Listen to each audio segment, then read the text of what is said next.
that is one of support, but one that needs you to show up to activate it. There is so much going on in the astrology this week. I cannot wait to jump in and tell you what's going down. What's up, beautiful people? For those who don't know me, my name is Marilyn Gomez. I am the Astrology Finance Coach. I teach online entrepreneurs how to align money smart by optimizing their astrology charts, as well as all of the online tech tools that go with running your online business. This week, we have some magical alignments for you guys to tap into. The sun is going to sextile Uranus. This is creativity on that next level, guys. You can come in contact with some really eccentric type of character.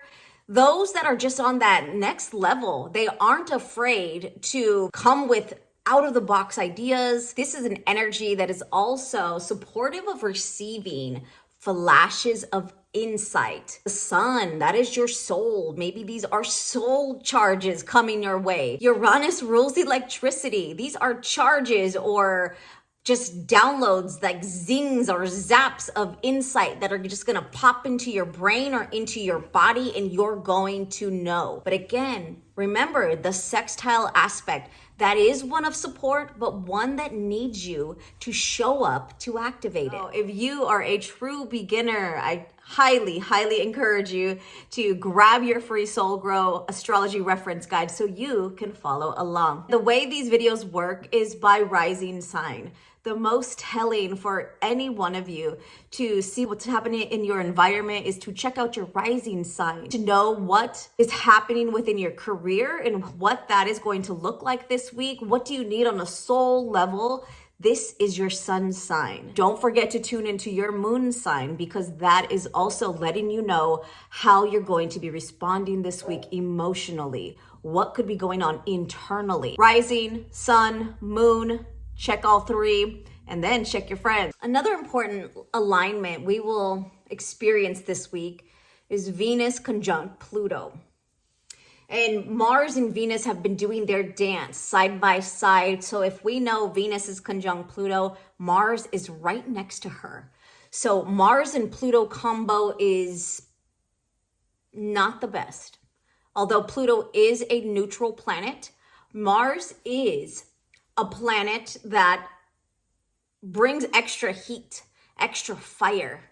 So be mindful, because Pluto can be obsessive, can be powerful, and bringing Mars with ambition and drive and motivation can sometimes bump heads and be way too fiery. So this is where that awareness comes in. This is how you truly start to use astrology to be mindful of your approach, how you're showing up, and how you're responding to your business, yourself, your mind, or your surroundings. Venus conjoins Pluto can bring in a deep obsession, jealousy, but also some great intimacy. If you are on the good side of a healthy relationship, this is passion on a deep, intense level. But if you aren't feeling good within your relationships, this can be less than favorable, where manipulation and power plays can rise to the surface. So you get to choose how you're showing up with this energy. Great practice is to ground yourself before you start speaking. Ground even those thought processes. Pluto rules your psychological patterns. You'll want to ground all of that energy to steer clear from power trips, manipulations, or obsessive thoughts. You will feel yourself wrapping things up this week.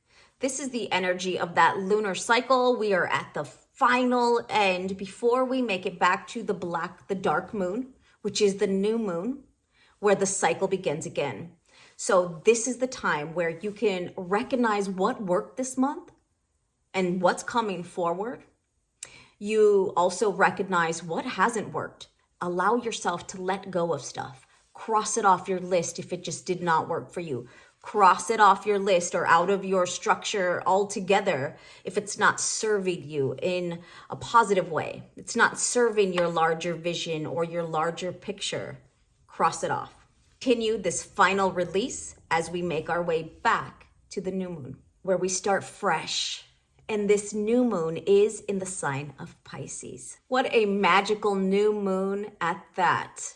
So stick around as we get into all 12 signs. If you're really enjoying all of this astrology awesomeness, then definitely check out your rising sign at this video above. For Gemini and Gemini rising, your affirmation card for the week, Gemini, is I value myself enough to nourish my mind, body, and soul. I love that. I value myself enough to nourish my mind, body, and soul. Gemini, this brand new moon is happening in your 10th house of career and public standing. This is the legacy you're planning to leave behind. You're putting in all this work and dedication to your life's calling within your 10th house. So your brand new beginning is happening in your 10th house, Gemini.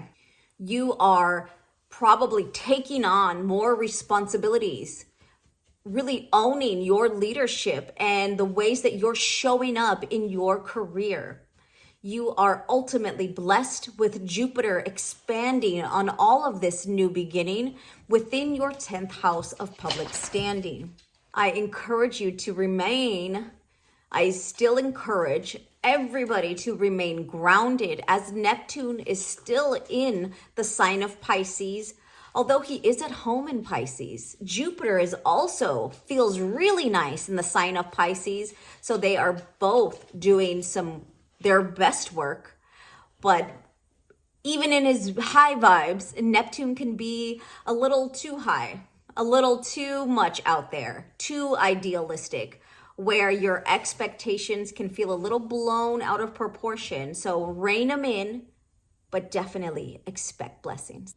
If you have yet to generate your free natal chart, check out this video right here and you'll be able to get your free copy in a matter of minutes. By casting your own natal chart, start to discover and use astrology in practical application in the way that I learned to use it, as well as the ways I teach it. I would love to hear in the comments below, how did this week turn out for you? What are you taking action on, and how can I support heart and healing? I'm Marilyn. Until next time.